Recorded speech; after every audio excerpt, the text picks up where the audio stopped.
د خوبونو مبارک یاد ساتي ګوره اکثر خلک د خوبونو تپوس کوي نو د خوبونو مبارک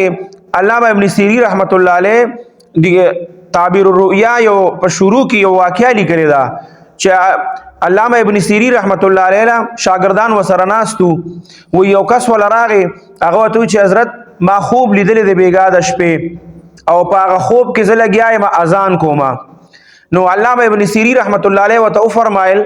چې تب ان شاء الله حج لزی وی هغه مجلس لا شروع دی کې یو بل کس راغی په هغه مجلس کې چې کوم دینو هغه کس وته وی علامه ابن سیری رحمت الله علیه ته چې حضرت ما یو خوب لیدل دی بیګا او په هغه خوب کې ما اذان کو نو هغه علامه ابن سیری رحمت الله علیه وته فرمایي چې پتا باندې با دغلا تهمت لګي دغلا اوس ګور ایوم خوب لیدل او چې ما په خوب کې اذان کو دی بل قسم خوب لیدل چې ما په خوب کې اذان کو خو تعبیرونه جدا جدا وته وینو شاګردان حیران شو چې حضرت خوبونه یو شان لیدل شوی دي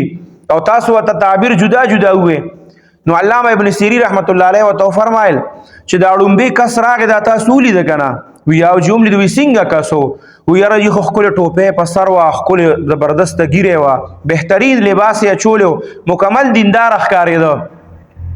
نو دا دیندار او د دې د وجنه داغه د شکل شوبات د وجنه داغه د خوب تعبیر چې کومونو هغه دغه چې دی به حج لذي دا دویم کس چراغ د تاسو لید کنه وی او جمله د شکل څنګه ټوپه په سر نه وا ګیره چې کومونو هغه خړېله ودا څخه ښکارېده چې رس نشي غونته دي نو د دې د وجنه د ظاهري دغه چې مونږه او کتنو د دې د وجنه د خوب هغه تعبیر هم بدل شو مونږ ته اکثر په واتس اپ باندې یا په هغه باندې خلک میسج راولېږي مفتی صاحب ما دا خوب لیدل دی یا دلته یو کس ته هغه دا خوب لیدل دی نو هغه کس خو لیدل غواړي کنه چې دا خوب چا لیدل دی دا کس دی څنګه نو د هغه په اړه کې خو معلومات پکار دی کنه نو علامه ابن سیری رحمت الله علیه فرمایي چې هغه کس هم لیدل پکار دی